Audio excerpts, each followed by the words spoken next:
Assalamualaikum warahmatullahi wabarakatuh, Ibu dan Bapak guru hebat, salam dan berbahagia.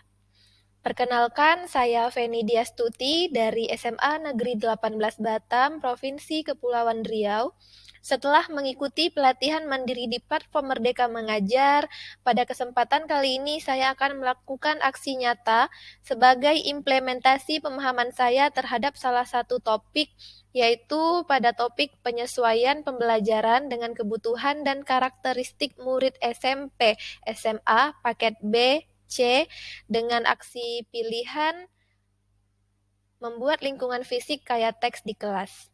Adapun latar belakang dari permasalahan ini adalah yang mana budaya literasi masih menjadi hal yang sangat asing bagi peserta didik, yang mana mereka belum sepenuhnya menyadari bahwa pentingnya membaca dan menulis, sehingga perlu adanya langkah kita sebagai guru untuk menciptakan suasana yang nyaman dan menyenangkan agar peserta didik kita semangat membaca dan menulis.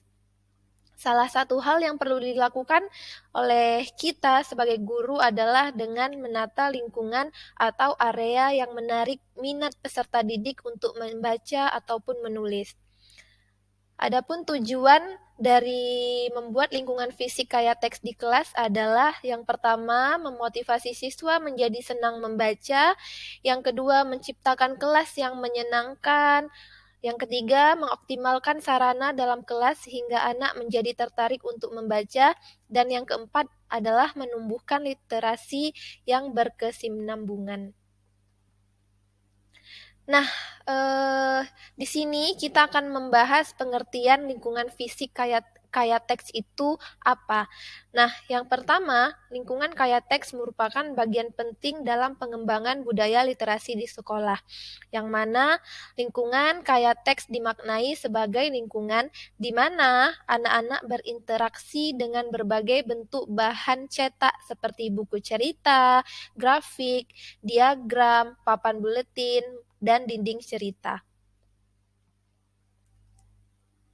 Adapun manfaat lingkungan kaya teks itu sendiri, yang pertama, memperluas wawasan siswa mengenai lingkungan sekitar, juga dapat memicu cara berpikir yang lebih luas dan mendalam mengenai alam, sosial, dan kehidupan. Tujuan yang kedua, yaitu membantu anak-anak untuk mengembangkan pengetahuan tentang bagaimana huruf menjadi kata, kata menjadi kalimat, dan teks berfungsi. Dan manfaat selanjutnya yaitu mendorong interaksi antara guru dan siswa dengan cara menciptakan lingkungan kaya teks bersama-sama. Dan manfaat yang selanjutnya, meningkatkan prestasi hasil dari seringnya membaca dan menulis. Nah, strategi untuk membangun lingkungan kaya fisik di kelas adalah yang pertama, ini kita bisa meminta siswa untuk membaca buku bacaan yang bisa menambah ilmu pengetahuan dan juga sebagai hiburan. Terus kita juga bisa membuat bagan fungsional di dalam kelas, yang mana ada banyak ya bagan fungsional, salah satunya yaitu jadwal pelajaran. Kita bisa meminta anak-anak untuk membuat jadwal pelajaran lalu kita tempelkan di kelas. Selanjutnya ada jadwal piket. Kita bagikan jadwal piket anak setiap minggu, lalu kita suruh anak bikin jadwal piketnya itu dalam bentuk bagan. Nah, selanjutnya ada struktur kelas, yang mana kan di setiap kelas itu bakalan ada struktur kelas yang terdiri dari wali kelasnya, ketua kelas, sekretaris, bendahara. Nah, struktur kelas itu kita minta anak untuk membuat dalam bentuk bagan, sehingga anak-anak bisa membaca dari bagan-bagan yang ditempelkan di kelas. Selanjutnya, karya siswa. Nah, setiap semester, setiap mata pelajaran, itu biasanya kita sebagai guru memberikan tugas kepada siswa. Nah, tugas yang dikerjakan oleh siswa itu menjadi sebuah karya siswa. Nah, dengan memajangkan karya siswa di kelas, membuat siswa termotivasi untuk lebih sering menulis. Ketika mereka melihat bahwa kontribusi mereka dihargai dan dan ditampilkan untuk dilihat semua orang, maka mereka akan lebih bersemangat membuat karya-karya yang lain. Nah, di sini ada contoh karya siswa SMA Negeri 18 Batam yang dipajangkan di kelas. Selanjutnya, penataan ruang kelas.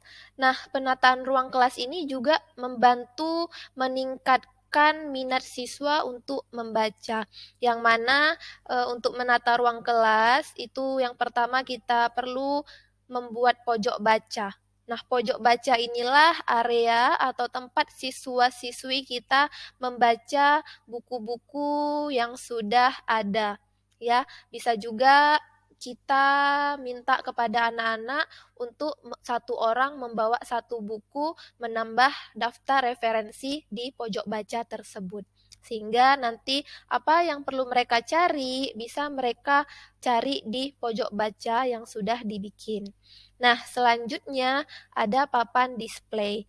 Nah, papan display ini bisa kita pasang, bisa kita tempelkan tugas-tugas anak atau tugas mingguan, itu nanti kita tempelkan di papan display ini. Nah, selanjutnya ada pohon impian. Nah, di pohon impian ini eh, kita minta anak untuk menuliskan apa impiannya, apa cita-citanya, bakal jadi apa mereka setelah selesai sekolah. Nah, setelah itu mereka bisa menempelkan impian mereka di pohon impian ini dan setiap hari mereka akan bisa membaca, oh ternyata si ini impiannya menjadi dokter, si B impiannya menjadi guru, si C impiannya menjadi astronot. Nah, maka dengan adanya pohon impian ini mereka akan sering membaca, membaca dan terus membaca. Selanjutnya, lingkungan yang membantu menguatkan proses literasi ini ada banyak, ya. Salah satunya itu ada ruang kelas, ada perpustakaan, yang di mana di perpustakaan itu akan menyediakan banyak buku yang menjadi sumber bacaan siswa.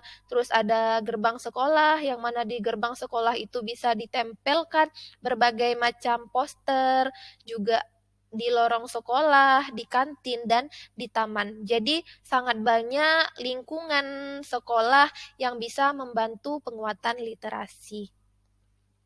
Nah, kesimpulan dari aksi nyata saya ini, gerakan literasi merupakan salah satu faktor penunjang lingkungan kaya teks yang menumbuhkan minat baca siswa dengan melalui tahapan pembiasaan yang mana kita biasakan dulu murid kita membaca, membuat, lalu mereka mengembangkan dengan tahapan pengembangan, lalu pembelajaran. Nah, dengan yang sudah terbiasa, dengan semakin sering mengembangkan, nah akan dapatlah hasil yang berupa pembelajaran dari setiap tahapan-tahapan yang sudah dikerjakan oleh peserta didik.